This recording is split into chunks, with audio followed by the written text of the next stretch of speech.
जिज्ञासु मित्रों, बहुत बहुत अभिनंदन है आप सभी का दिव्य सृजन में। दिव्य सृजन के इस कार्यक्रम लाइव चर्चा में। और आज का दिन पवित्र दिन है, शरद पूर्णिमा का दिन है। यह महारास पूर्णिमा का दिन है। आज के दिन ही भगवान श्री कृष्ण ने महारास की लीला की थी।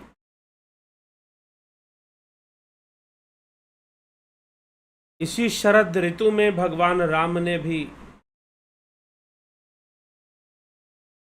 सीता माता को प्राप्त किया था।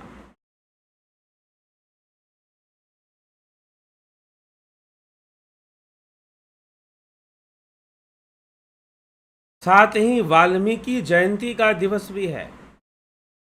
रामायण और महारामायण के रचयिता, महारामायण वशिष्ठ, रामायण वशिष्ठ, योग वासिष्ठ के लेखक। यद्यपि योग वासिष्ठ के रचयिता ऋषि वशिष्ठ हैं, लेकिन उसके संकलनकर्ता और उसके लेखक जो हैं वो स्वयं महर्षि वाल्मीकि ही हैं। और रामायण, प्रथम रामायण जो लिखी गई, पहली रामायण, दूसरी रामायण कहते हैं अगस्त्य मुनि के द्वारा लिखी गई तमिल भाषा में। और योग वासिष्ठ की रचना भी वाल्मीकि जी ने की है, उसको भी वाल्मीकि जी ने लिखा है। और भी दूसरे रामायण हैं, दूसरे विद्वानों के द्वारा लिखी गई। लेकिन जरा विचार कीजिए कि वाल्मीकि जी ने राम जी के ऊपर दो ग्रंथ लिखे, योग वासिष्ठ और रामायण। योग वासिष्ठ में भगवान राम का योगी व्यक्तित्व का वर्णन मिलता है कि वो कितने बड़े योगी थे। वह परम वैरागी थे। श्री रामचंद्र जी, भगवान श्री राम परम वैरागी थे। और उनके वैराग्य की घटना से ही योग वासिष्ठ की चर्चा शुरू होती है। जब श्री रामचंद्र जी के अंदर परम वैराग्य की स्थापना हो जाती है और वो संसार को निस्सार और निरर्थक समझते हैं, बस इसी बात पर योग वासिष्ठ की चर्चा शुरू होती है। निश्चय ही ये संसार निस्सार है, निरर्थक है, मिथ्या है, लेकिन हे राम, फिर भी तुम्हें कर्म करना है इस संसार में, उन जीवों के लिए जो इस संसार में फंसे हैं। और तुम्हें ऐसा कर्म करना है जो एक आदर्श बने, जो एक शिक्षा बने। इसलिए तुमको बिल्कुल साधारण मनुष्य को संकेत करते हुए सारे कर्म करने हैं। इस संसार को निस्सार भी समझा, इस संसार को निरर्थक भी समझा, लेकिन बाद में श्री रामचंद्र जी ने सब कर्म किए जो एक सांसारिक मनुष्य को करना चाहिए। उनका विवाह भी हुआ, उनकी संतानें भी हुईं, परिवार के प्रति जो कर्तव्य वो सब भी उन्होंने निभाया। लेकिन एक समय आता है श्री रामचंद्र जी के जीवन में, और वो समय उनकी युवावस्था में ही आ जाता है, जिस समय उनके मन में परम वैराग्य स्थापित हो जाता है। और उसी परम वैराग्य के वशीभूत वो निर्णय लेते हैं कि उन्हें संसार में कुछ भी नहीं करना, अवधूत जीवन जीना है। और वहीं पर महर्षि वशिष्ठ श्री रामचंद्र जी को शिक्षा देना। जब आप योग वासिष्ठ की चर्चा करते तो कई बार लोग सोचते हैं कि भाई जो राम जी ने गुरुकुल में सीखा, जी नहीं, वो नहीं। परम वैराग्य राम के मन में आ गया, और उसके बाद जीवन कैसा होना चाहिए इस बात को समझाने के लिए वशिष्ठ ऋषि ने जो भगवान श्री रामचंद्र जी को वचन बताएं, वो योग वासिष्ठ है। तो योग वासिष्ठ योगी राम की चर्चा करता है, राम का योगी चरित्र, राम के योगी चरित्र को हम योग वासिष्ठ में प्राप्त करते हैं। और फिर राम ने जो भी कर्म किया वो क्यों किया, वो सब उसका उत्तर योग वासिष्ठ में मिलता है। लेकिन इस महारामायण में भी कहीं पर भी सीता निर्वासन या शंभुक वध की कथा नहीं मिलती। ये सिर्फ वाल्मीकि रामायण के उत्तरकांड में मिलती है। इसीलिए विद्वानों ने, वर्तमान के कई विद्वान जिन्होंने यह निश्चय किया कि ऐसी कोई घटना घटी ही नहीं थी। गोस्वामी तुलसीदास जी भी जब रामचरितमानस लिखते हैं तो लव कुश का जन्म अयोध्या में बताते हैं, ना कि वाल्मीकि आश्रम में। तो इसलिए बहुत सारी मिलावट के रूप में प्रस्तुत किया गया वाल्मीकि रामायण का उत्तरकांड, जिसका प्रमाण दूसरे रामायणों में प्राप्त नहीं होता। तो चलिए आगे बढ़ते हैं। तो आज वाल्मीकि जी को स्मरण करना भी जरूरी है, क्योंकि वाल्मीकि जयंती हम मनाते हैं तो उनके द्वारा जो महान कार्य हुए हैं, रामायण की रचना, महारामायण की रचना, ये दो रामायण की रचना उन्होंने की। योग वासिष्ठ और भी कई रामायण के कई रूपों में भी उन्होंने रचना की है, ऐसा भी माना जाता है। कुछ और रामायणों के लिए वाल्मीकि जी को ही रचयिता माना जाता है। तो ऐसे ऋषिवर की जयंती हम शरद पूर्णिमा के दिन मनाते हैं। तो वाल्मीकि जयंती की आप सभी को शुभकामनाएं। शरद पूर्णिमा की आप सभी को बहुत बहुत शुभकामनाएं। आज का यह रात्रि परम पवित्र होता है। चंद्रमा पृथ्वी के बहुत नजदीक और अमृत वर्षा करता है। जी हां, अमृत वर्षा करता है। चंद्रमा के अंदर औषधीय गुण है। संसार में जितनी भी औषधियां हैं उनमें चंद्र देव का प्रभाव माना जाता है, चंद्रमा का प्रभाव माना जाता है। तो इसीलिए हमें आज की रात्रि का लाभ अवश्य उठाना चाहिए। और पिछले वर्ष भी शरद पूर्णिमा के दिन खीर का सेवन किस प्रकार से करना चाहिए, पिछले वर्ष इस पर लाइव चर्चा में बताया गया था। आप उस वीडियो को भी जाकर देख सकते हैं। आप उस वीडियो को भी जाकर देख सकते हैं कि शरद पूर्णिमा में कैसे खीर खाना चाहिए, इस पर लाइव चर्चा में बताया गया था पीछे। तो शरद पूर्णिमा, वाल्मीकि जयंती का ये महापर्व कई जगहों पर बहुत धूमधाम से मनाया जाता है। लोग अपने घरों में भी मनाते हैं।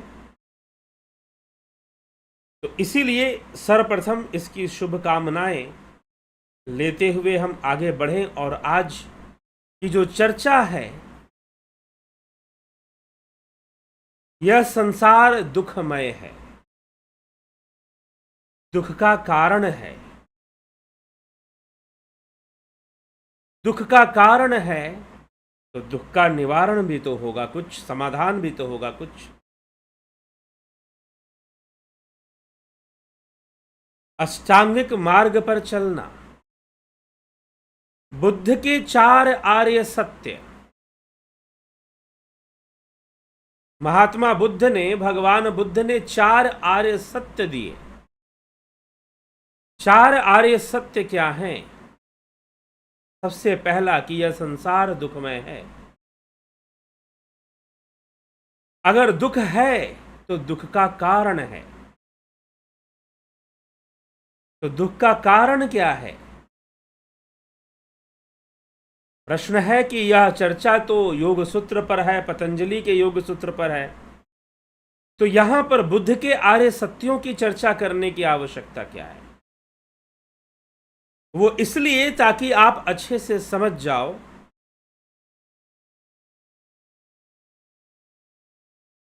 ये ऐसा क्यों है। बुद्ध ने भी यह बात अपनी बुद्ध का जो उपदेश है वो कहाँ से शुरू होता है? इस बात से शुरू होता है कि यह संसार दुखमय है, यह संसार दुखमय है। इसी बात से बुद्ध अपनी देशना शुरू करते हैं, अपना उपदेश प्रारंभ करते हैं। लेकिन यह बात तो क्या बुद्ध ने सबसे पहली बार ये आर्य सत्य बताए? देखिए, बहुत सारी बातें हैं जो समझने की आवश्यकता है, ज्ञान की अनभिज्ञता है, शास्त्रीय ज्ञान की, दार्शनिक ज्ञान की अनभिज्ञता है। ठीक, जो कि बहुत बड़ी समस्या हमारे सामने खड़ा कर देता है। तो ऋषि पतंजलि, महर्षि पतंजलि यहां पर संसार को दुखमय बताने में क्यों लगे हुए हैं? यह तो बुद्ध की देशना है। अब कुछ लोग ऐसा कहेंगे, नहीं, पतंजलि ने चुरा लिया, बुद्ध की विचारधारा को चुरा लिया और उसे अपने किताब में लिख दिया। पतंजलि लगभग बुद्ध के समकालीन थे और बुद्ध उनके लिए कोई बहुत प्रसिद्ध व्यक्ति नहीं थे उस समय, जिस समय पतंजलि हुए।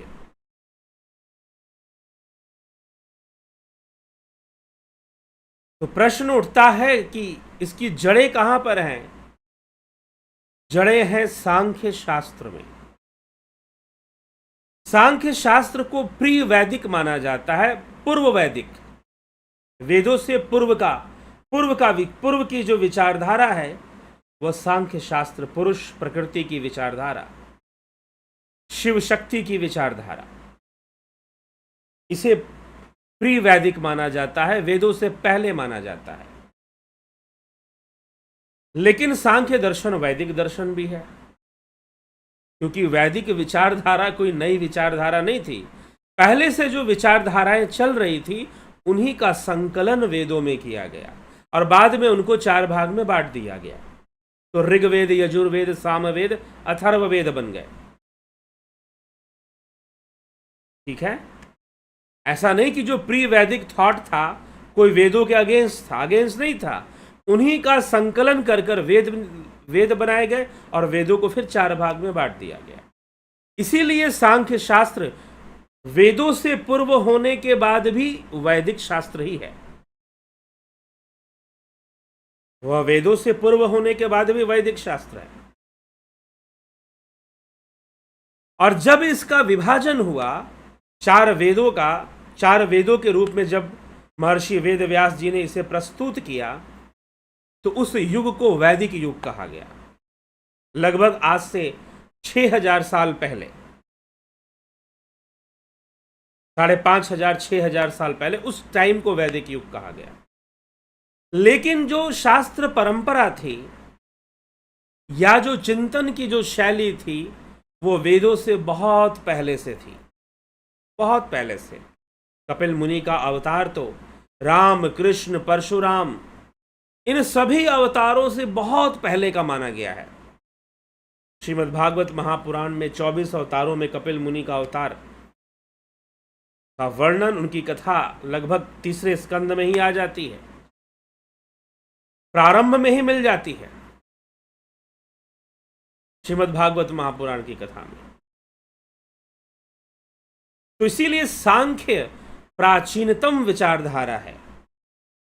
सांख्य जो है वो प्राचीनतम विचारधारा कहा जाता है। इसीलिए श्रीमद् भगवत गीता में भी सांख्य की चर्चा है।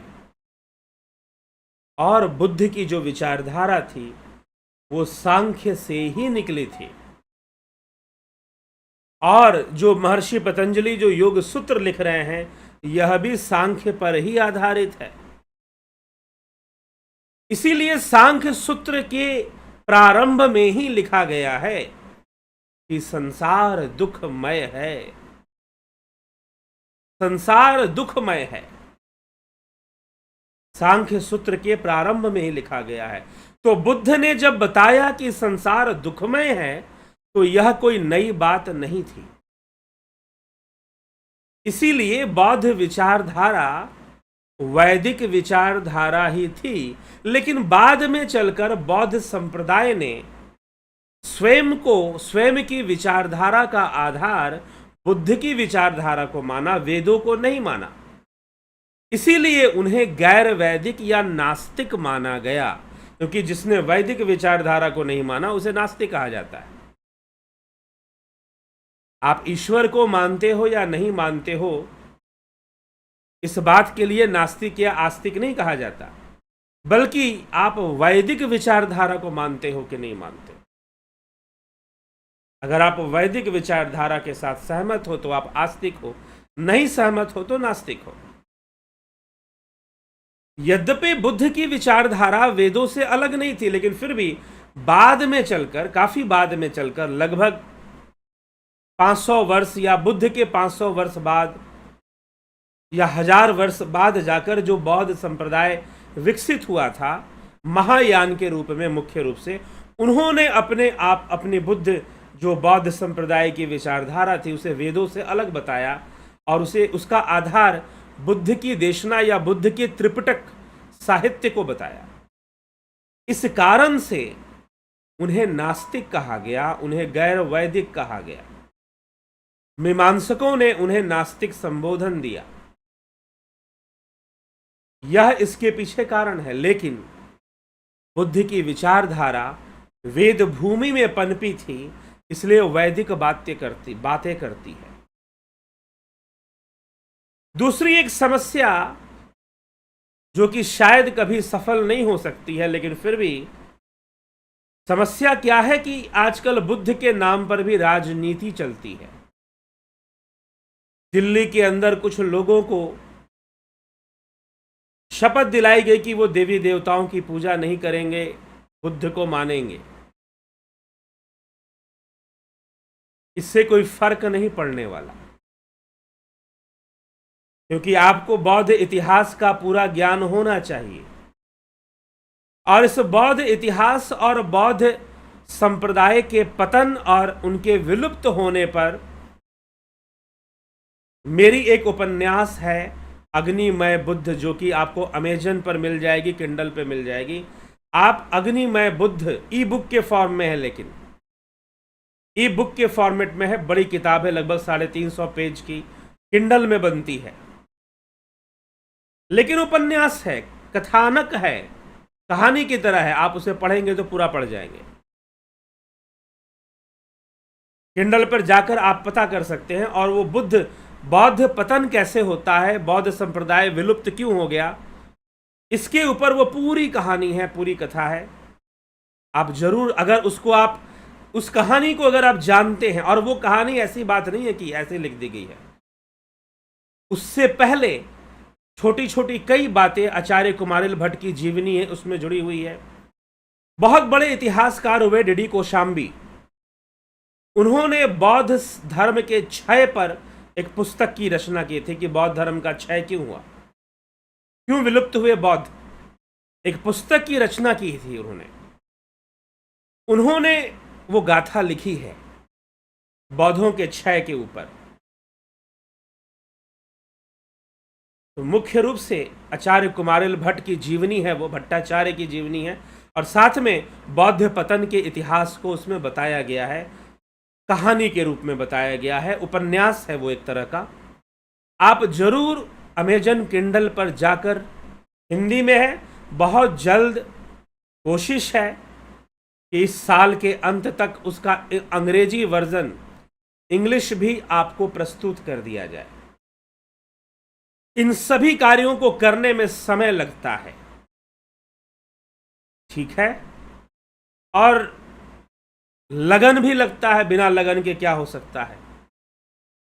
तो जरूर इस वर्ष के अंत तक उस पुस्तक को भी अंग्रेजी भाषा में, इंग्लिश में भी उसे आपको अपलोड कर दिया जाएगा, ई बुक, और उसका पेपर बैक भी मिल सकता है। जो पढ़ना चाहते हैं वो मुझसे लिंक मांग सकते हैं, नहीं तो अमेजन पर जाकर सर्च करेंगे अग्निमय बुद्ध तो आपको मिल भी जाएगा, या किंडल पर जाके सर्च कीजिए, किंडल का ऐप डाउनलोड कर लीजिए, परचेज कर लीजिए बुक को, और परचेज कर आप उसे पढ़ सकते हैं। हिंदी पढ़ना जानते हैं अच्छे से तो हिंदी आप पढ़ सकते हैं। वो आपको बौद्ध इतिहास से संबंधित बहुत सारे जवाब देगा।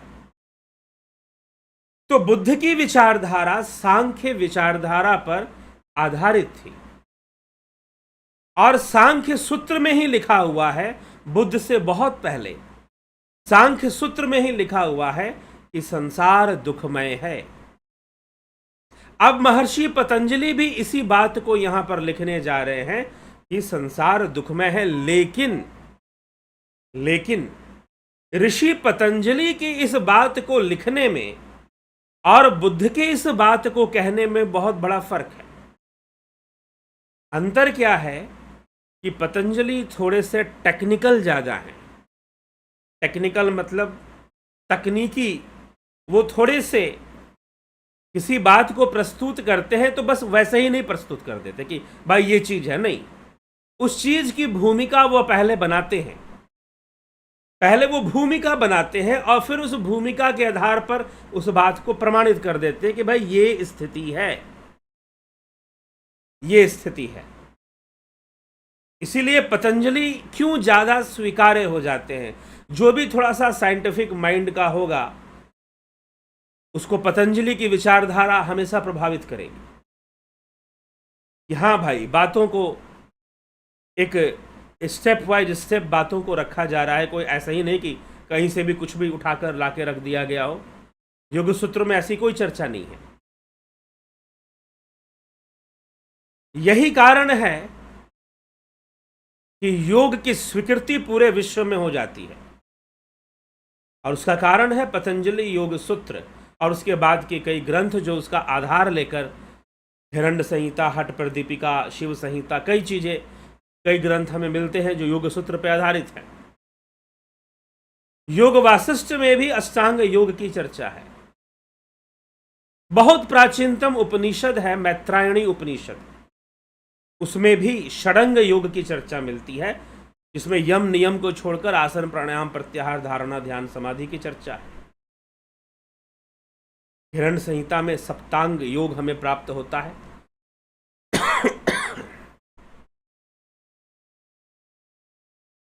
तो इस प्रकार से योग सूत्र का आधार लेकर ही बहुत सारी ग्रंथों की, अन्य ग्रंथों की रचना होती है।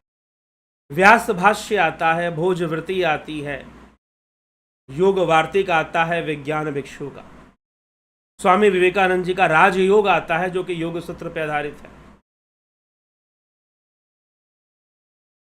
तो एक क्रांतिकारी ग्रंथ, एक क्रांतिकारी सूत्र के रूप में पतंजलि योग सूत्र, और पाश्चात्य विचारकों ने इसे इंडियन साइकोलॉजी, एंशियंट साइकोलॉजी के रूप में से, मतलब कि मनोविज्ञान पर जिस समय पतंजलि ने लिखा या कुछ बताया,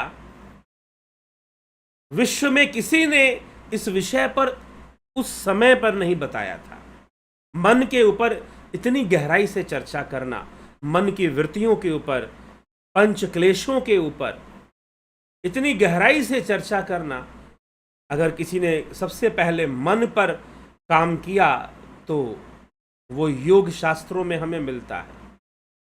मन की चीजों पर कार्य करना अगर पहले से हर जगह हुआ होता तो कुछ और बातें हो जाती, अंधविश्वास नहीं फैलेगा, फिर अंधविश्वास को रोका जा सकता है। तो महर्षि पतंजलि क्रिया योग से बात शुरू करते हैं और क्लेशों को शिथिल करने के लिए क्रिया योग को साधन रूप में बताते हैं। क्लेशों की चर्चा करते हैं। क्लेशों का मूल कर्म और वासना के मूल क्लेश हैं, और कर्म और वासना के कारण जाति, आयु और भोग होता है। अर्थात आप जन्म लेते हैं, जीव का जन्म होता है किसी शरीर में, किसी जाति में, जिस शरीर में हुआ, चाहे जिस योनि में हुआ, वो उसकी जाति हुई। सर्प योनि में सर्प जाति, मनुष्य योनि में मनुष्य जाति, चौपाइयों की योनि में चौपाई जाति। तो उस तरह से उसकी जाति निश्चित होगी और फिर उसकी आयु निश्चित होगी, उसका भोग निश्चय होगा। ये सब कर्म वासना से ही होगा और कर्म वासना का आधार क्लेश है। अब इस आयु, भोग और जाति से क्या होगा? अब महर्षि पतंजलि आगे बढ़ते हैं, एक स्टेप आगे बढ़ते हैं, जिसे हम आज समझने का प्रयास करेंगे। तो अब इस आयु, जाति और भोग से किस चीज की प्राप्ति होगी? तो महर्षि पतंजलि लिखते हैं कि आयु, जाति और भोग ते ह्लाद परिताप फला पुण्या पुण्ये हेतुत्वात्। जाति, आयु और भोग से पुण्य पाप रूप कारण द्वारा, पुण्य और पाप रूप कारण बनेंगे। कोई कर्म होगा तो या तो पुण्य के रूप में होगा, पाप के रूप में होगा। वैसे महर्षि पतंजलि ने कर्म सिद्धांत का वर्णन आगे के सूत्रों में किया है। वो जब आएगा तो हम कर्म सिद्धांत के टॉपिक पर ही उसको पूरा सुनेंगे। लेकिन यहां पर कहते हैं कि पुण्य और पाप के रूप में उसे सुख दुख का भोग होगा। ते ह्लाद परिताप फला पुण्या पुण्ये हेतुत्वात्। जिसका पुण्य और अपुण्य कारण है, अपुण्य मतलब पाप कारण है, वह जाति, आयु, भोग पुण्य पाप रूप कारण द्वारा उत्पन्न होने से सुख तथा दुख फल वाले होते हैं। यह जो जाति, आयु और भोग है, इसका फल दो तरह से होता है। यह जो जाति, आयु और भोग का जो फल है वह पुण्य और पाप के कारण दो रूप से हो सकता है। सुख और दुख के रूप में फल की प्राप्ति होगी। सुख और दुख के रूप में फल की प्राप्ति होगी। तो पहले तो आप ये समझिए कि महर्षि पतंजलि ने ये बात स्वीकार कर ली कि फल की प्राप्ति दो रूप में होगी। कौन कौन से दो रूप में होगी? सुख और दुख के रूप में। इस सूत्र में उन्होंने स्पष्ट कर दिया। जी हां, मतलब सुख भी होता है, सुख का स्थान भी जीवन में है। महर्षि पतंजलि ये स्वीकार कर रहे हैं। इसीलिए मैंने कहा कि बुद्ध की देशना जहां पर कहा गया संसार दुखमय है, और महर्षि पतंजलि का कहना, अब वो कुछ और बोलेंगे। महर्षि पतंजलि क्या बोलेंगे उसे समझने, इसलिए उनके कहने का एक तरीका है। हम कह सकते हैं कि जो बहुत ही ज्यादा लॉजिकल है और एक बहुत ही एक इंटेलेक्चुअल एबिलिटी को भी दिखाता है कि महर्षि पतंजलि ने कैसे लिखा। और सच पूछिए तो आदि गुरु शंकराचार्य से पूर्व सबसे बड़े भाष्यकार भी हुए हैं। इन्होंने चारों वेदों का भाष्य दिया था। महर्षि पतंजलि ने पाणिनि व्याकरण का भाष्य दिया था। ठीक है, तो सब एक बहुत बड़े भाष्यकार भी हैं। तो महर्षि पतंजलि अगले सूत्र में क्या कहते हैं, चलिए। अब इस सूत्र में उन्होंने स्वीकार किया कि जाति, आयु, भोग जो है वह पुण्य पाप रूप कारण, पुण्य और पाप के कारण दो प्रकार के फल पैदा करता है। और वो फल क्या है? सुख और दुख। लेकिन महर्षि पतंजलि कहते हैं, अब यहां पर वो सांख्य सूत्र वाली बात कहेंगे। क्या कहेंगे कि भाई यह तो ठीक है कि सुख दुख के रूप में फल देते हैं, लेकिन परिणाम ताप संस्कार दुखैर गुणवृत्ति विरोधाच्छ दुखमेव सर्व विवेकिनः।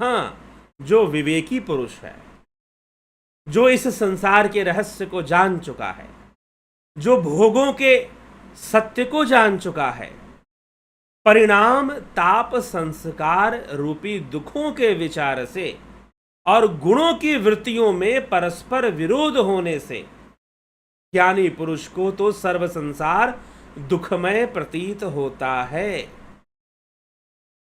विवेकी पुरुष के लिए यहां पर कोई सुख दुख नहीं है, मात्र दुख ही है।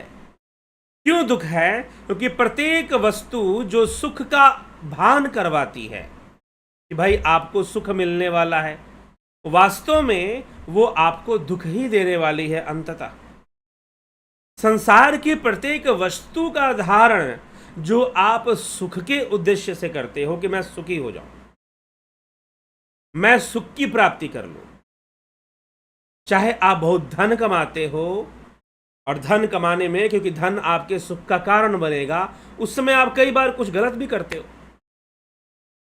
चाहे आप बहुत सुंदर स्त्री से विवाह करते हो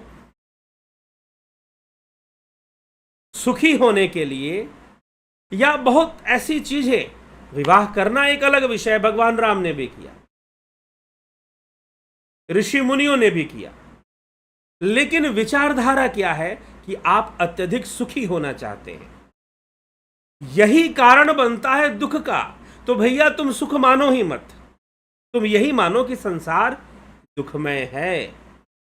इसलिए महर्षि पतंजलि अब लिख रहे हैं, पहले तो उन्होंने स्वीकार किया कि पाप पुण्य के कारण सुख दुख रूपी फल पैदा होते हैं, लेकिन जो विवेकी पुरुष हैं वो यह भली भांति समझते हैं कि परिणाम, ताप और संस्कार और 3 गुणों के विरोधात्मक क्रिया के कारण, विरोधात्मक मतलब सतोगुण का रजोगुण से विरोध, रजोगुण का तमोगुण से विरोध, तमोगुण का भी सतोगुण से विरोध, यह जो गुणों का विरोधात्मक प्रकृति है, यह दुख को बार बार उत्पन्न करती है, यह दुख को बार बार उत्पन्न करती हैं। तो इसीलिए संसार दुखमय ही प्रमाणित होता है। तो महर्षि पतंजलि ने पहले सूत्र में यह मान लिया कि सुख दुख रूपी फल होते हैं, लेकिन अगर सही से देखोगे तो दिखाई देगा कि यह संसार तो दुखमय है। अर्थात भगवान बुद्ध ने जो कहा कि संसार दुखमय है, यही से बुद्ध की देशना शुरू होती है कि संसार दुखमय है। अब यहां पर महर्षि पतंजलि चतुर्व्यूह की रचना करते हैं, उसका उद्घाटन करते हैं। हेय हेय हेतु, हान और हानोपाय। हेय हेय हेतु, हान और हानोपाय क्या चीज है यह? जो परीक्षार्थी है, बहुत सारे प्रश्न बनते हैं हेय हेय हेतु पर, हान और हान उपाय पर। हे का तात्पर्य है दुख, और हे हेतु अर्थात दुख का कारण क्या है। अब यहां बात बिल्कुल सांख्य सूत्र के अनुसार चलेगी। जिन्होंने सांख्य सूत्र का अध्ययन नहीं किया, बौद्ध दर्शन का अध्ययन किया, वो बोलेंगे भाई ये तो बौद्ध दर्शन वाली बातें चल रही हैं, ये तो बुद्ध की बातें चल रही हैं, ठीक है। और आजकल नेताजी लोग बुद्ध के नाम पे राजनीति करने में लगे हुए हैं, ठीक है। तो चलिए उसको हम थोड़ा सा बाद में अंत में जाते हुए थोड़ी और चर्चा उस विषय पे कर देंगे। पहले हम महर्षि पतंजलि के सूत्र को समझते हैं। तो वो कह रहे हैं कि संसार दुखमय है। एक विवेकी पुरुष के लिए, एक ज्ञानी व्यक्ति के लिए, वो हमेशा यही समझेगा अंततः इस संसार में कई प्रकार के दुखी होते हैं। लेकिन जब व्यक्ति समझदार होता है, विवेकी होता है, तो वो संपूर्ण कर्मों को करने के बाद भी वो सुख दुख से प्रभावित नहीं होता। यहां पर एक बहुत विचित्र सी बात है। विचित्र बात यह है कि यह तो कहा जा रहा है कि संसार दुखमय है, लेकिन फिर भी संसार को समझकर संसार में रहने का उपदेश भी किया जा रहा है। योग वासिष्ठ में यही है। महर्षि वशिष्ठ भगवान राम को संसार में से वैराग्य ले लेने के बाद भी, जैसे राजा जनक वैरागी होने के बाद भी संसार में सांसारिक जीवन भली भांति वो व्यतीत कर रहे हैं। तो जब एक ज्ञानी व्यक्ति, इसीलिए कहते हैं, इसीलिए शिव सूत्र में भी यह बात कही गई, विवेक चूड़ामणि भज गोविंदम स्त्रोत्र में भी यह बात कही गई। भोक्ता कौन है, संसार को कौन भोगने वाला है? एक विवेकी और एक ज्ञानी ही संसार को भोगता है, नहीं तो वह संसार के द्वारा भोग लिया जाता है, वो स्वयं ही भोग्य वस्तु बन जाता है। महाराज भर्तृहरि ने कहा कि कृष्णा न जीर्णा वयमेव जीर्णा, तपो न तपता वयमेव तपता, भोगे न भुगता वयमेव भुगता। हम भोगों को नहीं भोगते, ये भोग हमें भोग जाते हैं, यह दुर्घटना घट जाती है। लेकिन जो ज्ञानी है, विवेकी है, वो सही मायने में संसार को भोगने वाला बनता है, वो सही अर्थों में संसार का भोक्ता प्रमाणित होता है। इसीलिए वैराग्य के उपरांत जो योगी का कर्म होता है वह वैराग्य पूर्ण नहीं होता है, लेकिन उसमें वैराग्य का कोई बाहरी प्रदर्शन नहीं होता। ऐसा ही कर्म भगवान राम ने किया, भगवान कृष्ण ने किया। वैसे तो कहते हैं कि राम का कर्म आदर्श कर्म था, लेकिन जो इसमें भी जो ज्ञानी हैं, इसमें भी जो विवेकी हैं, वो कभी ऐसा भेदभाव नहीं करेंगे। सत्य पूछो तो कृष्ण के भी सारे कर्म आदर्श कर्म ही थे। कृष्ण के भी सारे कर्म आदर्श कर्म ही थे। मनुष्य को के समझने का स्तर या उसके ज्ञान का स्तर क्या है, तभी वो सारी बातों को समझ पाएगा। तो भगवान महर्षि पतंजलि संसार को दुखमय बता रहे हैं कि एक विवेकी व्यक्ति के लिए यह संसार दुखमय है, पूर्णतः दुखमय है, और जो भविष्य में कर्मों के फल के रूप में प्राप्त होने वाला है वह दुख ही प्राप्त होने वाला है। यह भी वो इस बात को भी सामने प्रस्फुटित करते हैं। तो किस प्रकार से, क्या सूत्र कहता है, आइए देखते हैं। तो महर्षि पतंजलि यहां पर दुख की बात करते हैं, हेय की बात करते हैं, और अगले सूत्र में उसी के भाव को प्रकट करने का प्रयास या समझाने का प्रयास कि हेय क्या है, दुख क्या है। तो दुख, हेय का अर्थ यहां पर दुख से है। हेय दुख मनागतम अनागतम, हेय दुख मनागतम अर्थात अनागत दुख त्यागने योग्य है।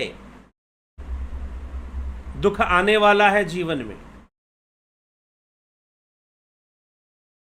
भूतकाल का दुख तो भोग से बीत गया, वह त्यागने योग्य नहीं, और वर्तमान दुख अपने क्षण में भोगारूढ़ है, अर्थात प्राप्त हो रहा है। इस कारण जो आने वाला दुख है वह ही नेत्रों में मकड़ी जाल के समान योगी को दुख देता है, जो आने वाला दुख है।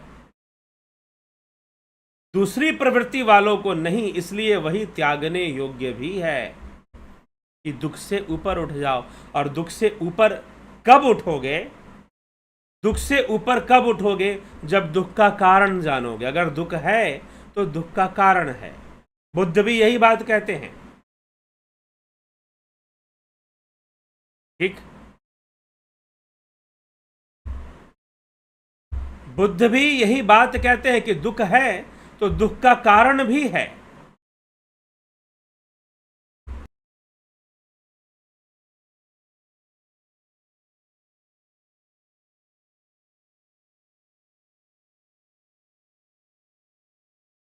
दुख है तो दुख का कारण भी है, और दुख के कारण को महर्षि पतंजलि ने कहा है हेय हेतु। हेय हेतु, दुख है तो दुख का कारण भी है, तो हेय हेतु के नाम से उसे बताया है। तो हेय हेतु क्या है भाई? दृश्य दृश्ययो संयोगो हेय हेतु।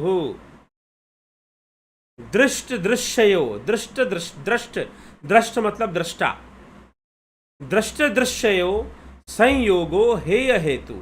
इस प्रकार से हेय हेतु को समझाया, मतलब दुख का कारण। हेय हेतु का तात्पर्य है दुख का कारण है। दृष्ट दृश्ययो संयोगो हेय हेतु, यह जो हेय है अर्थात जिस दुख का त्याग करना होगा उसका कारण है दृष्टा और दृश्य का संयोग।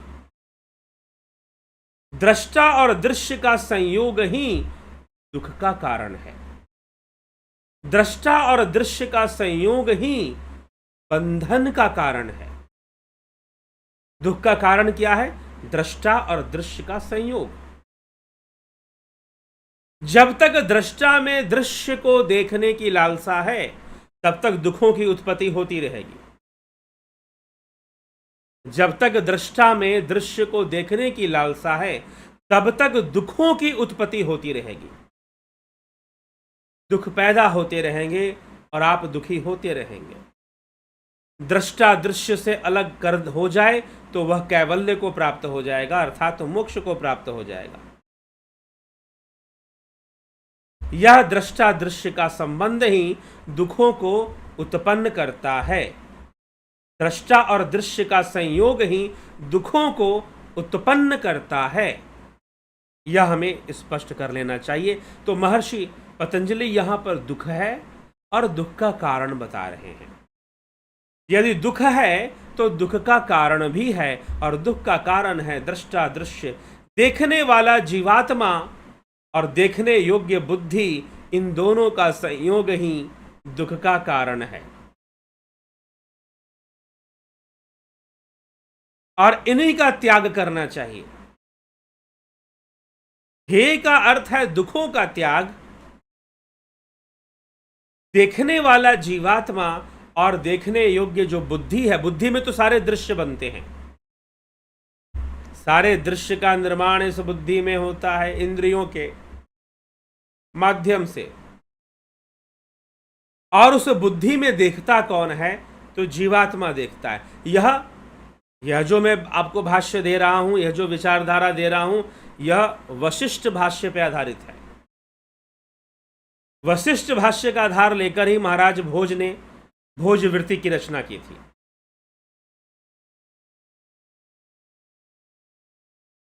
तो वशिष्ठ भाष्य के अनुसार, क्षमा करें, व्यास भाष्य, महर्षि वशिष्ठ ने भाष्य नहीं दिया था, ऋषि वेद व्यास जी ने भाष्य दिया था। तो व्यास भाष्य के अनुसार, वेद व्यास जी के भाष्य के अनुसार जीवात्मा और बुद्धि का संबंध, दृष्टा और दृश्य का संबंध उन्होंने कैसे समझाया? जीवात्मा और बुद्धि का संबंध। ये महर्षि इस प्रकार से इस संबंध को बताते हैं और क्या कहते हैं। व्यास भाष्य को एक बार हम देख लेते हैं। इस विषय में महर्षि व्यास ने क्या समझाया है। जो परीक्षार्थी हैं, जो योग विषयों में परीक्षा देते हैं, वो व्यास भाष्य पर ही ज्यादा ध्यान दिया करें। तो महर्षि व्यास लिखते हैं कि देखने वाला दृष्टा बुद्धे प्रति संवेदी पुरुषः, देखने वाला जीवात्मा पुरुष बुद्धि को जानने वाला है। देखने योग्य बुद्धि सत्व में स्थित हुई सर्वधर्मों वाली है। वह यह दृश्य बुद्धि स्फटिक मणि के समान हुई समीपता मात्र से उपकार करने वाली, दृश्यपन से अपने स्वामी पुरुष की उसकी एक स्वामी पुरुष के सामने दृश्य को प्रकट करती है, एक तरह से उसकी सेवा करती है। ज्ञान और कर्म और विषयता को प्राप्त है यह सारा दृश्य, जिस कारण की अन्य स्वरूप को प्राप्त हुई उसके स्वरूप से ही लब्ध होती है। इस कारण स्वतंत्र होती हुई भी स्वामी पुरुष के प्रयोजन सिद्धि के लिए होने से परतंत्र है। परतंत्र है, परतंत्रता आ जाती है वहां पर जहां पर जीवात्मा और बुद्धि का संबंध स्थापित होता है, क्योंकि सारे दृश्य बुद्धि में प्रतिबिंबित होते हैं। इंद्रियों के सारी इंफॉर्मेशन जो सेंस ऑर्गन्स हैं, ये तो आज का बायोलॉजी भी कहता है, एनाटॉमी भी पढ़ लो नर्वस सिस्टम का, तो क्या कहता है? नर्व्स के थ्रू जितना भी डाटा है ब्रेन में जाता है ना, बुद्धि में जाता है। लेकिन यहां पर बुद्धि का विषय सूक्ष्म है। यहां पर स्थूल बुद्धि की ही मात्र चर्चा नहीं है, एक सूक्ष्म बुद्धि भी है। इसलिए बुद्धि सूक्ष्म शरीर का अंग है। स्थूल शरीर में जो ब्रेन है, जो न्यूरॉन्स हैं, जो नर्वस सिस्टम है पूरा, वो स्थूल शरीर में काम जरूर कर रहा है, लेकिन उसको कार्य करवाने वाली सूक्ष्म बुद्धि है जो कि स्थूल अवस्था से ऊपर है, स्थूल अवस्था से अलग है, सूक्ष्म रूप में है। वह मृत्यु के बाद भी विद्यमान रहती है, कर्म संस्कारों को लेकर विद्यमान रहती है। तो बुद्धि और जीवात्मा का जो संबंध बना हुआ है वही दृष्टा दृश्य का संबंध है, और यही सारे दुखों का कारण है। तो हेतु क्या है, दुखों का कारण क्या है? दृष्टा और दृश्य का संबंध। और यदि यह संबंध को त्याग दिया जाए, दृष्टा अगर दृश्य की ओर अर्थात जीवात्मा बुद्धि और इंद्रियों के माध्यम से जो इस शरीर को देख रहा है, इस संसार को देख रहा है, जीवात्मा क्या कर रहा है? बुद्धि और इंद्रियों के माध्यम से संसार को देख रहा है। अगर वह देखना बंद कर दे, अगर जीवात्मा देखना बंद कर दे, कहे कि नहीं बहुत देख लिया, अब मुझे नहीं देखना, बहुत हो गया, अब मुझे कैवल्य की प्राप्ति करनी, अब मुझे स्वरूप को देखना है।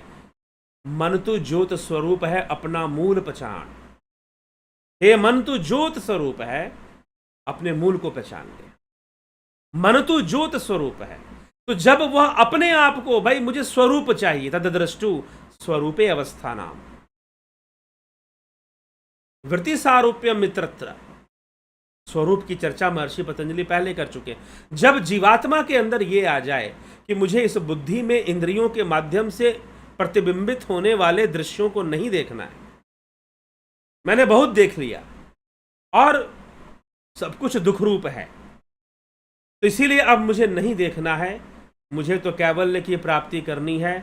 कई जन्मों में देख लिया, पुनरपि जननम पुनरपि मरणम पुनरपि जननी जठरे शयनम, यह संसारे खलु दुस्तारे कृपया पाहि पारे मुरारे। तो बार बार जन्म लेना, मृत्यु को प्राप्त होना, संसार में भोगना, आहार निद्रा भय मैथुन, ये सब करते रहना, बहुत कुछ मैंने देख लिया। अब मुझे स्वरूप की प्राप्ति करनी है, कैवल्य की प्राप्ति करनी है। अब जब उसके अंदर ये संकल्प आएगा तो ये संबंध खंडित होगा। कौन सा? दृष्टा और दृश्य का संबंध, जीवात्मा और बुद्धि का संबंध। जब यह संबंध खत्म होगा तो मोक्ष होगा, अपवर्ग होगा, कैवल्य होगा, स्वरूप की उपलब्धि हो जाएगी। फिर जीव के अंदर पहले एक संकल्प तो पैदा हो कि अब उसे यह दृश्य नहीं देखना है। तो महर्षि पतंजलि टेक्निकल चीजें ज्यादा बताते हैं कि भाई यह दुख का कारण क्या है। सीधा उन्होंने बोल दिया, दृष्टा और दृश्य का संबंध दुख का कारण है। व्यास भाष्य में उसे लिखा गया, महर्षि व्यास ने जब भाष्य किया तो कहा कि जीवात्मा और बुद्धि का संबंध ही दृष्टा और दृश्य का संबंध है। जीवात्मा और बुद्धि का संबंध, इस बुद्धि में जीवात्मा जो है इंद्रिय जनित प्रतिबिंबों को देखता है। हम सब जीवात्मा हैं, हम सारी चीजों को कहां पर देख रहे हैं? अपनी बुद्धि में देख रहे हैं। अब इसी बात को आप ले आइए साइकोलॉजी के अंदर, इसी बात को ले आइए बायोलॉजी के नर्वस सिस्टम में ले आइए, आप न्यूरो सिस्टम में लेकर आप आइए, आपको यही बात तो मिलेगी। फर्क इतना है कि बायोलॉजिकल डिस्कवरीज बहुत बाद में हुई हैं। महर्षि पतंजलि ने आज से लगभग 2000 साल पहले, 2-2500 वर्ष पहले ये बातें लिखी हैं। और व्यास भाष्य को भी बहुत हजार वर्ष से ऊपर हो गया होगा, तब बायोलॉजिकल डिस्कवरीज नहीं हुई थी। तो यह जीवात्मा संसार को कहां देखता है? बुद्धि में देखता है। बुद्धि में क्या चीजें देखता है? इंद्रियों की अनुभूतियां जो वहां प्रतिबिंबित होती हैं, और हम सब वैसे ही देख रहे हैं। इस संसार को हम सब वैसे ही अनुभव कर रहे हैं। इंद्रियों के माध्यम से जो भी डाटा बुद्धि में जा रहा है, जीवात्मा उसे देख रहा है। जीवात्मा उसे देख रहा है। और जब जीवात्मा के मन में संकल्प आ जाए कि भैया बहुत देख लिया, अब ना देखना, अब अंतर्मुखी हो जाते हैं, तो योग शुरू हो जाएगा। योग शुरू हो जाएगा। यही योग का प्रारंभ कि भाई अब नहीं देखना, मुझे बहुत देख लिया मैंने, अब मुझे स्वरूप की प्राप्ति करनी है। योग का लक्ष्य है स्वरूप की प्राप्ति। योग का लक्ष्य है स्वरूप की उपलब्धि। ठीक है? तो दृष्टा दृश्य का संबंध विच्छेद होने की प्रक्रिया शुरू हो जाएगी और योग शुरू हो जाएगा। तो दुख से मुक्ति मिलेगी। योग के माध्यम से दुख का निवारण होगा। दुख है, दुख का कारण है तो निवारण भी है। तो महर्षि पतंजलि ने दुख है, संपूर्ण संसार दुखमय ही है, और दुख आने वाले दुख का त्याग करो। कैसे कर पाओगे? जब जानोगे कि दुख का कारण क्या है। तो दुख का कारण है दृष्टा दृश्य संबंध। जीवात्मा और बुद्धि का संबंध ही दुख का कारण है। यह संबंध विच्छेद हो जाए तो निश्चय ही दुखों से, संसार के संपूर्ण दुखों से निश्चय ही मुक्ति मिल जाएगी। और यह योग का मार्ग है, यही योग का मार्ग है। अब बुद्ध बोलेंगे कि यह अष्टांगिक मार्ग है, महर्षि पतंजलि कहेंगे यह अष्टांग योग का मार्ग है। लेकिन अष्टांगिक मार्ग और अष्टांग योग का कि जो कॉन्सेप्ट है, जो उद्देश्य है, वो एक जैसा है, लेकिन व्याख्या बहुत ही अलग है दोनों की। बुद्ध का अष्टांगिक मार्ग की चर्चा या व्याख्या पतंजलि के अष्टांग योग जैसा नहीं। फिर वही बात आ जाएगी कि पतंजलि थोड़े से टेक्निकल हैं, बुद्ध थोड़े से आइडियोलॉजिकल हैं, आदर्शवादी में चले जाते हैं। और जहां आदर्श आइडियलिज्म आ जाएगा वहां प्रैक्टिकलिटी थोड़ी सी खत्म हो जाती है, प्रैक्टिकलिटी से दूरी बढ़ जाती है।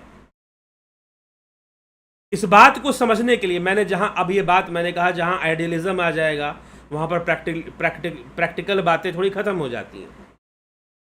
अगर इस बात को गहराई से समझना चाहते हैं तो बहुत जल्द, बस हम देख रहे हैं कुछ दिनों के अंदर आपको सनातन धर्म दर्शन पर ऑनलाइन कोर्स लॉन्च हो जाएगा। आप उसे ज्वाइन करेंगे तो इन सभी आदर्शवाद क्या है, उन सब बातों पर चर्चा उसमें आपको मिलेगी। ठीक है, तो बुद्ध की बातों में आपको वहां पर, लेकिन यहां पर आपको प्रैक्टिकल टेक्निकल चीजें ज्यादा मिल जाएंगी कि भाई आप प्रैक्टिस में उतरिए, आप प्रैक्टिस करिए और आसन, यम नियम, आसन प्राणायाम प्रत्याहार, इन सब का अभ्यास करिए। अभ्यास करते हुए आप आगे बढ़िए। तो यह फर्क आपको मिलेगा थोड़ा सा, लेकिन दोनों की जो जड़ें हैं वो सांख्य सूत्र में है। बुद्ध ने सांख्य योग ही समझाया, और यह बुद्ध का इतिहास जो भी जानता, जो भी खंगालेगा ईमानदारी से, राजनीतिक उद्देश्य से नहीं, वह यह समझ जाएगा कि बुद्ध की संपूर्ण विचारधारा सांख्य सूत्र पे आधारित है, सांख्य योग पे आधारित है।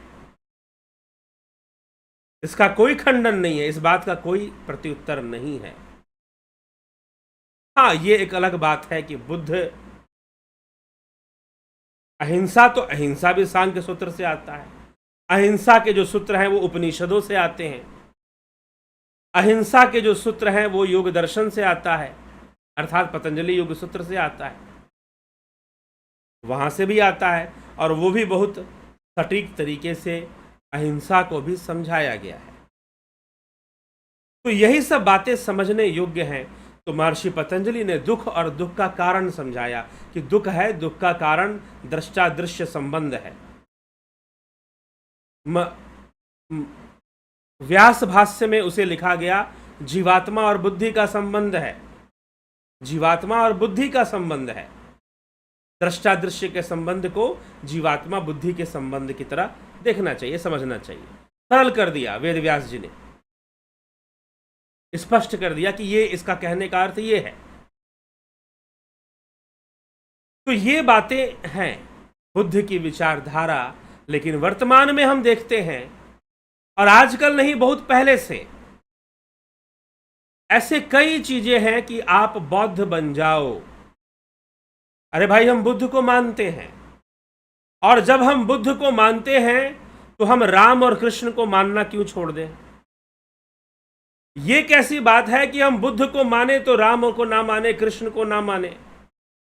अरे भाई, हम तो ईसा को भी मान लें, लेकिन राम और कृष्ण को क्यों ना माने, या अपने ऋषि मुनियों को क्यों ना माने? उनको क्यों ना हम जाने, उनके सिद्धांतों को, उनके ज्ञान को क्यों ना ग्रहण करें? लेकिन पिछले दिनों में कुछ ऐसी सभाओं का आयोजन किया गया जहां पर लोगों को बौद्ध बनाया गया और उनसे कहा गया कि देवी देवताओं की पूजा हम नहीं करेंगे। तो अब देवी देवताओं का, अब इसीलिए समझना चाहिए मीमांसा की विचारधारा को। देवी देवता हैं कौन? कौन से देवी देवताओं का त्याग कर दोगे?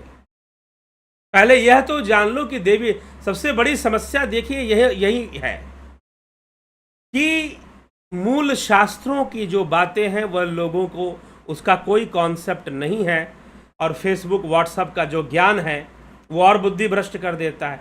अधूरा ज्ञान बड़ा खतरनाक होता है, अधूरा ज्ञान बड़ा खतरनाक होता है, कई गुना खतरनाक होता है। नेताजी चश्मा पहना देंगे और हम चश्मा पहन लेंगे, हम चश्मा पहन लेंगे। षड्यंत्रकारी जो ताकतें हैं, एक बात हमेशा ध्यान रखिएगा, मैं आप लोगों को कुछ बातें बता रहा हूं जो अपने अध्ययन से मैं उन बातों को समझता हूं। यद्यपि इस चैनल पर हम राजनीति की बातें नहीं करते हैं और राजनीति की बातों का कोई उद्देश्य भी नहीं है यहां पर, लेकिन एक षड्यंत्र चलता है विश्वव्यापी, उसे जनमानस को समझना ही चाहिए।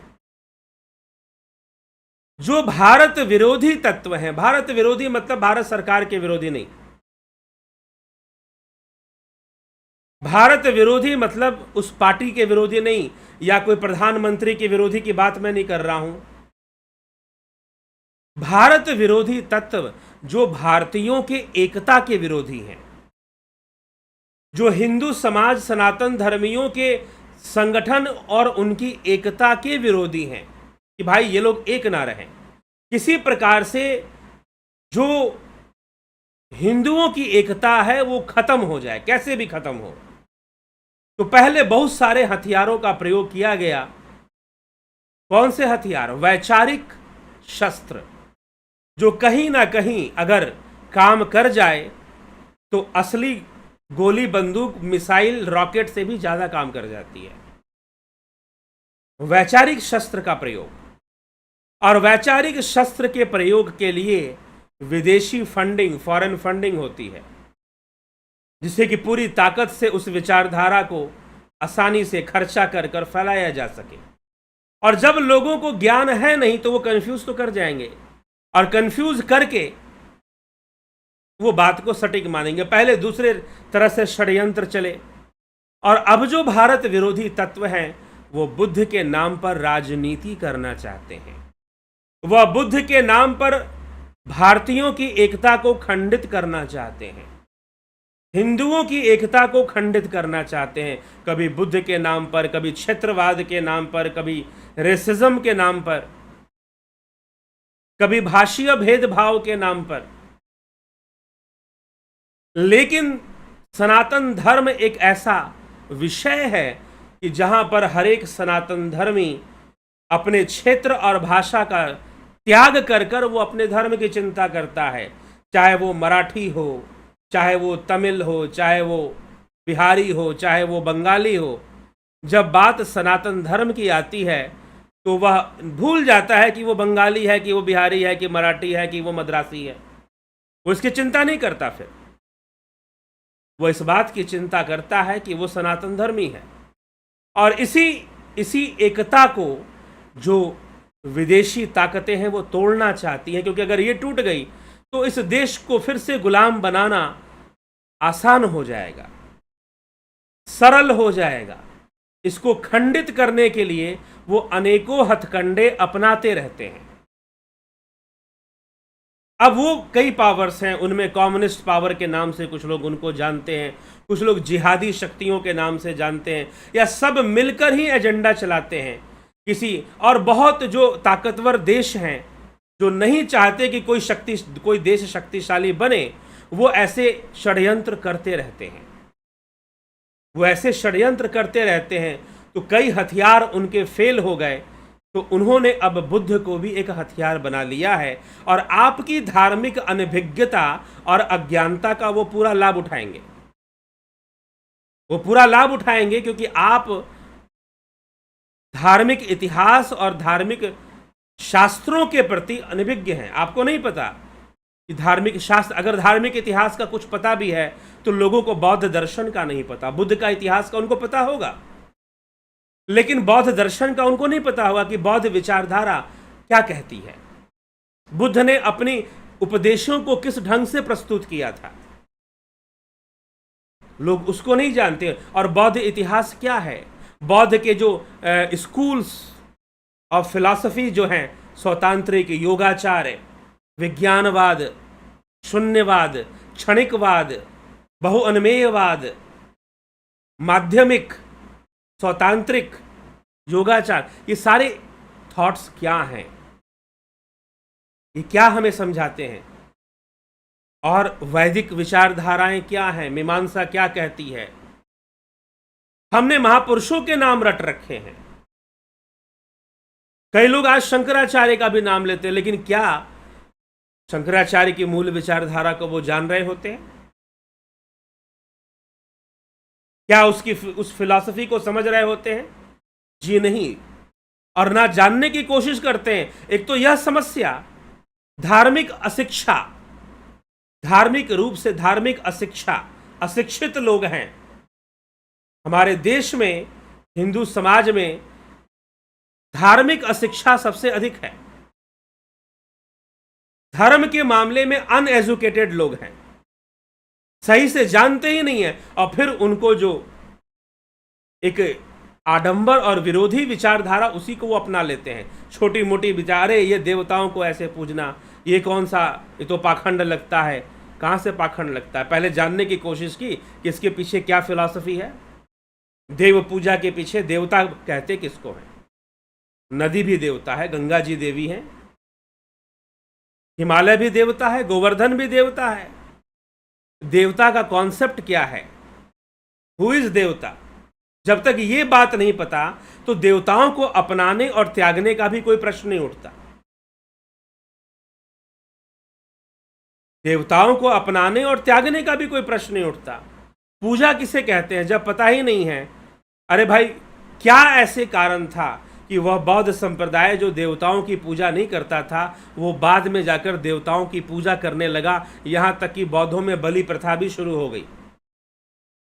बलि प्रथा भी शुरू हो गई। तो एक बात मैं आपको कह देता हूं, आप इस वीडियो को जरूर शेयर कर देना। वैसे तो इस विषय पर अलग से ही अगर वीडियो लाया जाए तो अच्छी बात है कि या जो भी लोग हैं जो ये कह रहे हैं कि आप बौद्ध धर्म को अपनाओ, देवताओं, वो बौद्ध धर्म के हितकारी लोग नहीं हैं। उन्हें एक राजनीति का एक शस्त्र चाहिए बस। और अपना स्वार्थ सिद्ध होते ही उनको ना बौद्धों से मतलब है, ना जनता से मतलब है, किसी से कोई मतलब नहीं है। ठीक है? इस वैश्विक षड्यंत्र को समझिए, वैश्विक षड्यंत्र को समझिए। यह कोई भारत का षड्यंत्र भारत के अंदर नहीं है, पूरे विश्व में चलता हुआ एक षड्यंत्र है। एक षड्यंत्र है। भारत के अंदर जब आप आओगे तो जो कम्युनिस्ट पावर है वो आपको बौद्ध के नाम पर कि भाई बौद्ध बन जाओ, वो कह रही है कि बौद्ध बन जाओ आप। आपको दिखाई देगा इन सभी समाज सेवियों के पीछे जो कम्युनिस्ट फंडिंग काम करती है, और वो एजेंडा सेट करती है कि भाई एजेंडा पहले सेट करो, फिर काम करो, आंदोलन करो। और आंदोलन में लोग खाएंगे पिएंगे कैसे? तो फंडिंग आएगा उसके लिए। अराजकता फैलाओ, अराजकता फैलाओ,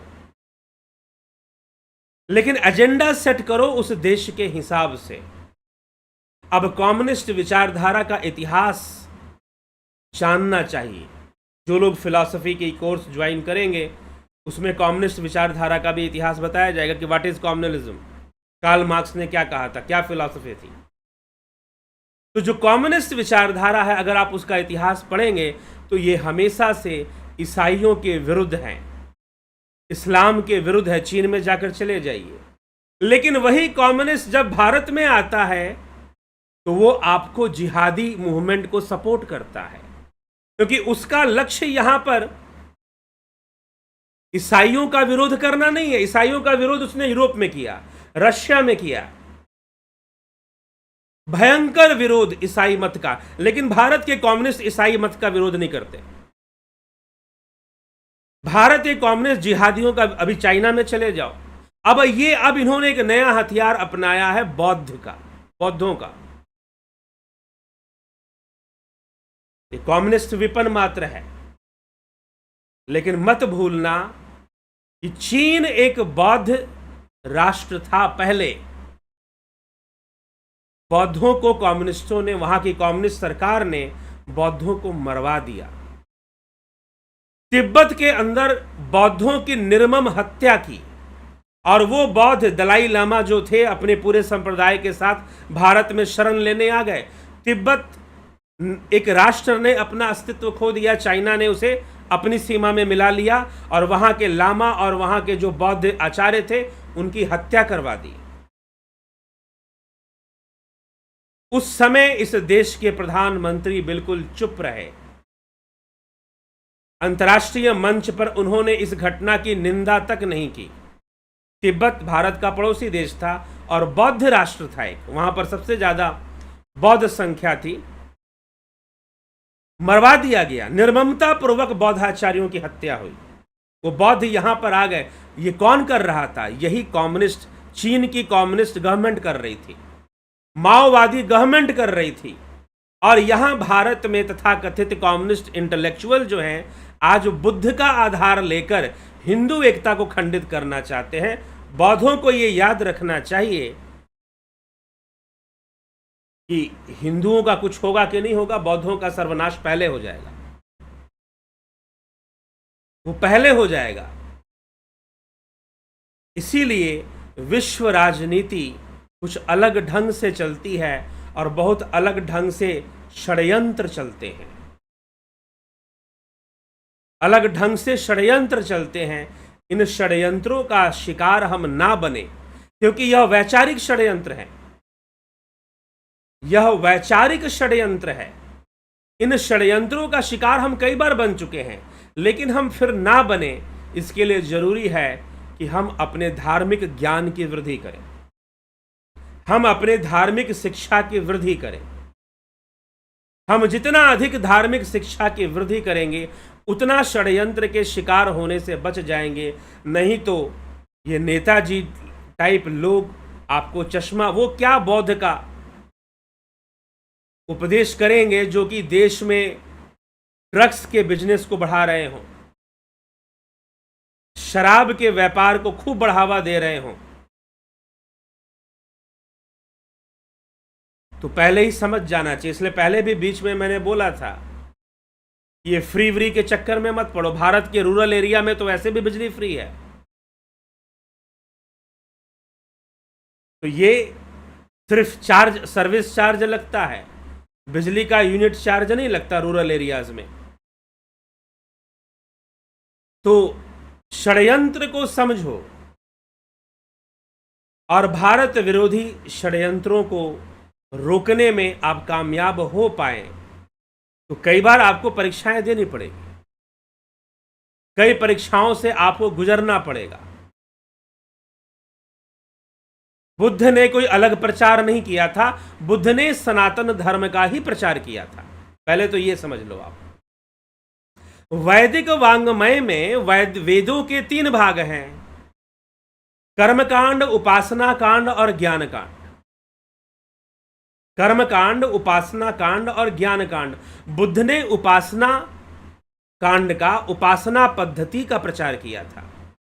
वेदों में जो उपासना की बातें हैं वही सांख्य दर्शन में, योग शास्त्र में आ जाती हैं।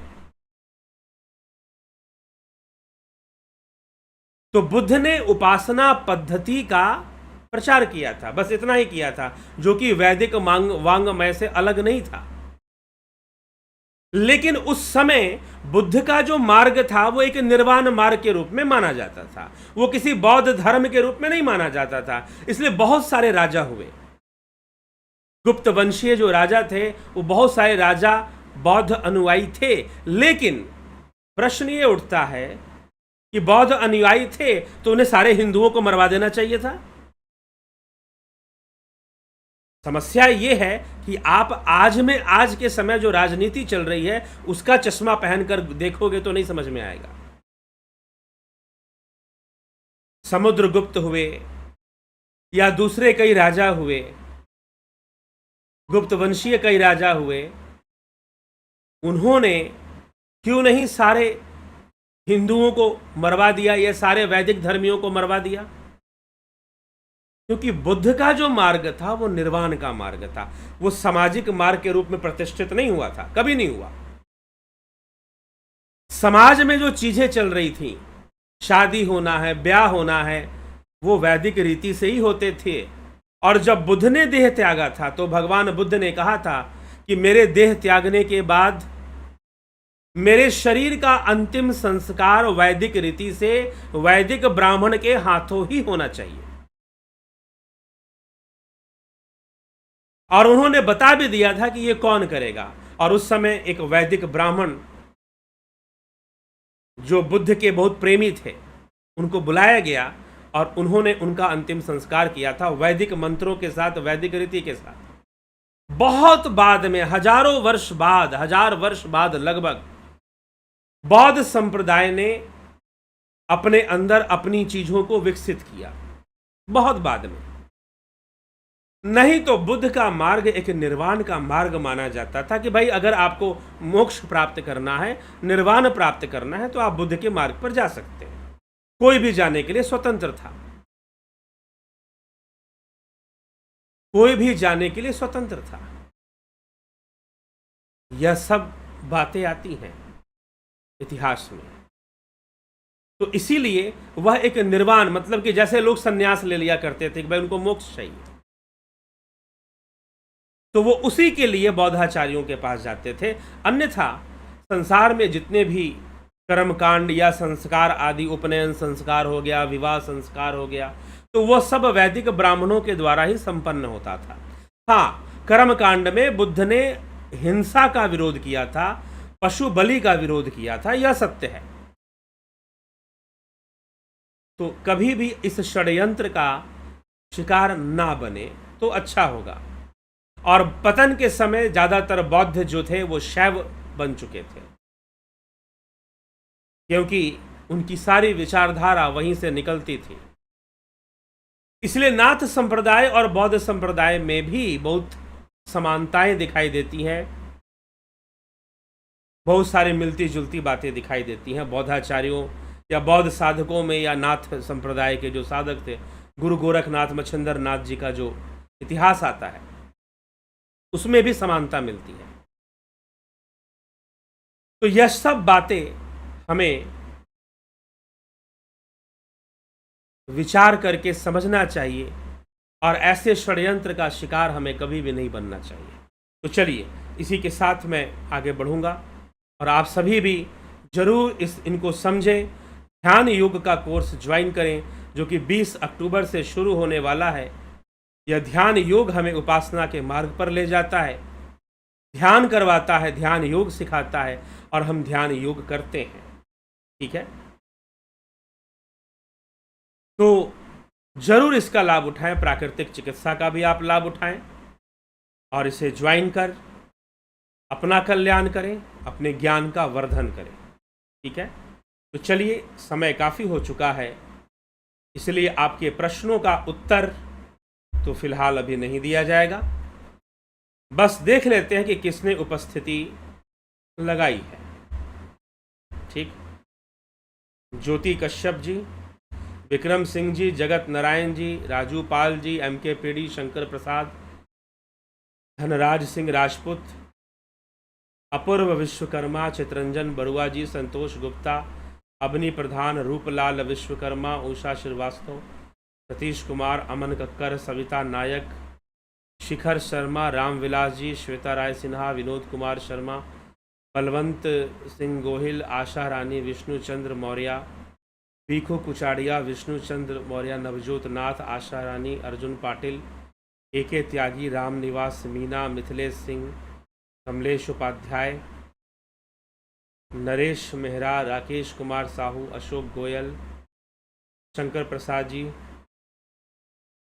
शिवम भट्ट, अनिल कुमार, शेखर मराठा, कमलेश खैरनर, अशोक गोयल जी, विंदेश्वरी मिश्रा, पंकज रघुवंशी, काशीनाथ जी, अनीता दुबे जी, शंकर प्रसाद जी, लखिंद्र राम, रुपेश रवाते, पवन कुमार गुप्ता, पंकज सोनी, बिमला शाह, जलाराम रायका, राहुल राम, रविशंकर चौहान, घनश्याम सारोदे, भवेश दारजी, काशीनाथ, अर्जन भाई चौहान, कलिंद्र सेठ, प्रथमेश जी, सुहास राणे, योगेंद्र पंडित, राजेश भाई मकवाना, सुदम काकड़े, हरिदमन सिंह, भगवती यादव,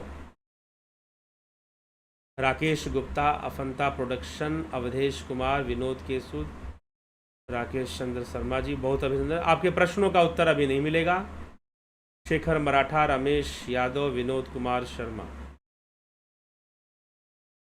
शंकर चंद्र महतो जी, दीपक कुमार जैन, मनीष यादव जी, शंकर चंद्र महतो, सबका बहुत बहुत अभिनंदन है।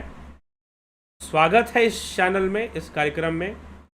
प्रत्येक रात्रि 9 बजे लाइव चर्चा हम करते हैं। आप चैनल को सब्सक्राइब कर लीजिए, बेल आइकन को भी टच कर देंगे, नोटिफिकेशन आपको मिलता रहेगा, आप लाभान्वित होते रहेंगे। ठीक है, तो चलिए इसी के साथ हम विचारों को यहाँ पर विराम देते हैं। बहुत बहुत आभार आप सभी का।